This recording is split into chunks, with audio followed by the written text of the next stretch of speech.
This video is about tubular reabsorption, as the process of reabsorption takes place in the tubular portion of the nephron. So as the nephron is made up of two parts. The one part is known as renal corpuscle, which is composed of the glomerulus and the Bowman's capsule. The other part is made up of tubules. So these tubules make up the tubular part of the nephron. So when the filtrate is formed and collected by the Bowman's capsule, this filtrate is then passed into the tubular portion of the nephron. So from this tubular portion of the nephron, the substances that are required by the body are reabsorbed from these tubules. So as the structure of the nephron, as it is composed of the two parts, the one part is the renal corpuscle that is composed of the tuft of capillaries known as glomerulus and surrounded by the Bowman's capsule. So as the from the blood, the filtrate is collected by the when the blood is filtered out, then there is the formation of the filtrate, and that filtrate is collected by the Bowman's capsule, and from the Bowman's capsule they enter into the tubular part of the nephron. So the tubular part of the nephron, it is further divided into different parts.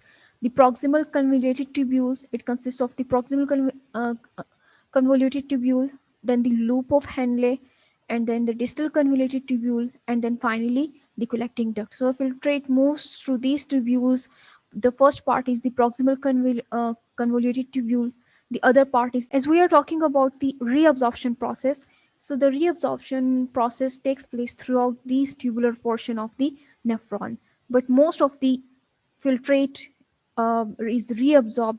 As from the filtrate, the useful substances and the excess water is reabsorbed into these peritubular capillary. So these capillary reabsorb the useful substances from the tubules, but the reabsorption takes place throughout all the tubular portion of the nephron. But about out of eight, the seven parts, if there are eight parts of the filtrate, then seven part is reabsorbed from the proximal convoluted tubule. So as the reabsorption takes place throughout the renal tubule, but out of the 99%, 88% of the reabsorption takes place in this proximal convoluted tubule. So as most of the reabsorption takes place in this part of the tubular portion of the nephron from the proximal convoluted tubule, so as this proximal convoluted tubule, the useful substances are reabsorbed, the useful substances that are required by the body for their different processes and different functions. So this process is known as selective reabsorption of substances, as the useful substances like sodium, amino acids, and glucose, they are reabsorbed from the proximal convoluted tubule of the nephron as they are required by the body. So this selective reabsorption of the specific substances, this reabsorption is known as selective reabsorption of substances. So the selective reabsorption, because the reabsorption takes place in the proximal convoluted tubule, it reabsorbs from the filtrate the useful substances, and the excessive water are reabsorbed, and the most of the amount of the water is reabsorbed because they are required by the body. So the reabsorption in the proximal convoluted tubules or the tubular portion of the nephron takes place that it reabsorbs almost 99% of the water is reabsorbed to the body through these tubules into the peritubular capillaries of the body, and then from these peritubular capillaries they are again supplied to the body. And most of the electrolytes are also reabsorbed from the tubules to the peritubular capillaries.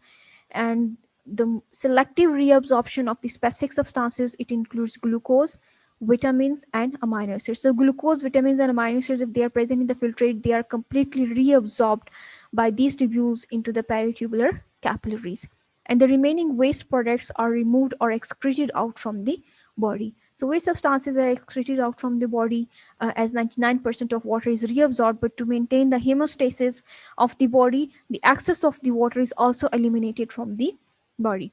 So it will reabsorb the most of the water, but if there is excess water, and to maintain the hemostasis and the electrolytes balance in the body, then the excess water and the excess electrolytes, they are also excreted out from the uh, from the body.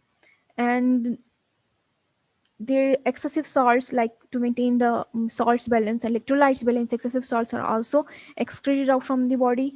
And there are certain metabolic waste products, and the word metabolic waste products are also, most of them are excreted from the body. So these metabolic waste products include the, like, mostly nitrogenous waste products, that include the urea, creatinine, creatine, uric acid, and ammonia. So these metabolic waste products are also eliminated and excreted out from these tubules.